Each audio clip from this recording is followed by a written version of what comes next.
Hello tout le monde, j'espère que vous allez bien. Aujourd'hui j'ai décidé de vous parler des dernières séries que j'ai vues sur Netflix. En vrai il y en a pas mal, donc je vais vous parler essentiellement de celles que j'ai préférées. Je vais vous lire le synopsis, vous dire pourquoi je les ai aimées. Je vais pas du tout vous spoiler, n'ayez pas peur. Je commence tout de suite. La première série c'est Qui a tué Sarah, c'est sorti en mars 2021, il y a même pas un mois. C'est une série américaine, il y a une saison avec 10 épisodes qui durent environ 40 minutes. 18 ans plus tôt, la jeune Sarah meurt d'une chute de parachute lors d'une sortie avec sa bande d'amis. Son ami Rodolfo risque d'être accusé. Le père de celui-ci demande au frère de Sarah de s'accuser à sa place. Il ne risque qu'une peine légère, mais il est condamné à 30 ans de prison. 18 ans plus tard, libéré pour bonne conduite et ayant appris en prison à devenir hacker, Alex compte bien découvrir qui a tué sa sœur et se venger de ceux qui l'ont mis en prison. J'ai beaucoup aimé l'histoire, les intrigues, je me suis vite accrochée à la série, aux personnages. Les avis divergent un peu sur internet, il y en a plein qui remettent en cause le jeu des acteurs et tout, mais moi franchement je l'ai bien aimé. Ils rentrent tous bien dans leur rôle. Il y a pas mal de scènes quand même destinées aux adultes et quelques scènes violentes qui sont dures à regarder. Moi je déteste la violence, même dans les films, mais là il suffit de fermer les yeux pendant quelques secondes et ça va. Il prévoit une saison 2, j'ai regardé la bande-annonce mais pour le coup elle me donne pas du tout envie, j'ai peur qu'ils se perdent, que ça soit un peu farfelu. J'espère me tromper parce que la saison 1 je l'ai adorée, je serais triste que ça se finisse pas très bien. Deuxième série, celle-ci c'est ma soeur qui m'en a parlé, c'est Mon amie Adèle. C'est une série britannique qui a 6 épisodes de 60 minutes, sortie en février 2021, donc pareil c'est récent, donc c'est un thriller et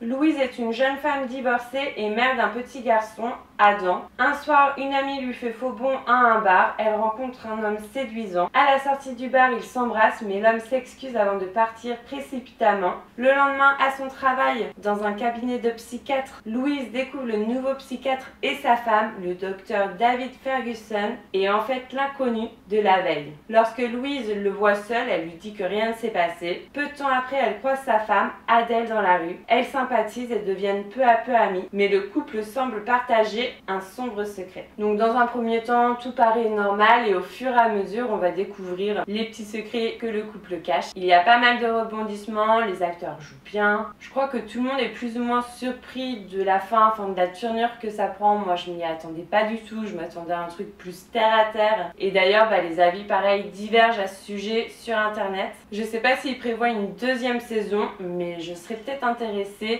En tout cas, je regarderai la bande-annonce. Je pense que je regarderai le premier et le deuxième épisode pour voir, parce que j'ai vraiment aimé cette série-là. Comme Qui a tué Sarah, ces deux séries-là, je les ai regardées trop rapidement. En plus, il y avait peu d'épisodes qui durent assez longtemps, mais je les ai enchaînés. Troisième série, et là, c'est une amie qui me l'a conseillé, c'est The One, série britannico-américaine, sortie en mars 2021. Pareil, super récent. Le synopsis. La série raconte l'histoire de scientifiques utilisant les avancées sur la recherche ADN. Cela se fait dans un objectif simple, faire se rencontrer les individus et leur partenaire de vie idéal. En réalité, tout cela n'est beau que sur papier et les révélations vont s'enchaîner sur les vérités derrière ce grand phénomène. J'ai trouvé ça intéressant. Dit comme ça fait pas trop la fille emballée. Mais en fait je me disais que c'était un truc qui pouvait peut-être un jour nous arriver. Peut-être que je fabule et que je dis n'importe quoi. En plus je trouve l'histoire cool, les personnages jouent bien, il y a des rebondissements. Pendant la série on va suivre les couples, on va suivre aussi les chercheurs et donc j'ai bien aimé. Après, pareil, c'était une série en 8 épisodes et j'ai peut-être trouvé ça un petit peu court. Pareil, j'espère qu'il y aura une deuxième saison, je vais checker s'ils prévoient ça, je regarderai la bande-annonce, sûrement les premiers épisodes pour me faire un avis et en fonction, voilà. D'ailleurs, dans le descriptif de ma vidéo, vous pouvez retrouver tous les liens des bandes-annonces des séries dont je vous ai parlé dans cette vidéo. Cette série-là, je les ai un peu moins aimées comparée aux autres, mais je l'aime bien quand même, c'est pour ça que je vous en parle.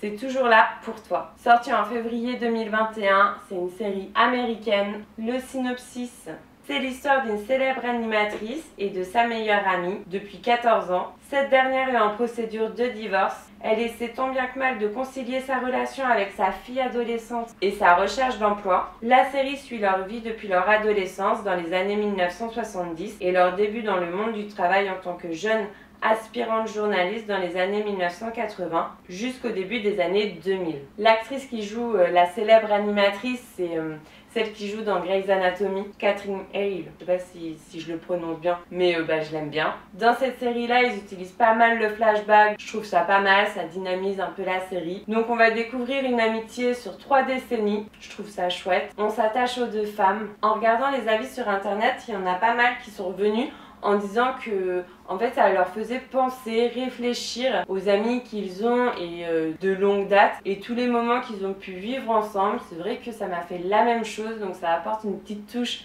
de nostalgie. Donc j'ai peut-être un peu moins aimé que les autres, mais vraiment elle est cool à regarder. Je vais m'arrêter ici, mais en vrai j'en ai plein d'autres. J'ai regardé Riverdale et Sabrina, ce sont pas du tout des nouveautés, mais j'ai adoré. Je les ai enchaînés. J'ai regardé aussi Toi, Moi et Elle, Ginny et Georgia, qui sont cool aussi comme série. Si tu recherches d'autres idées de séries à regarder, je t'invite à regarder ma précédente vidéo. Aussi en commentaire, n'hésitez pas à dire si vous aimez bien les séries dont je vous ai parlé. On n'a pas tous les mêmes goûts, donc n'hésitez pas à partager vos avis, ça peut intéresser. Partagez les séries que vous avez vues et que vous avez adorées, moi ça m'intéresse. Tout le temps en train de demander à ma soeur, à mes copines, les séries qui sont cool à voir, donc n'hésitez pas. J'espère que cette vidéo vous a plu, si c'est le cas, c'est le moment de liker, de vous abonner à ma chaîne si ce n'est pas déjà fait. Merci d'avoir regardé cette vidéo et je vous dis à très vite.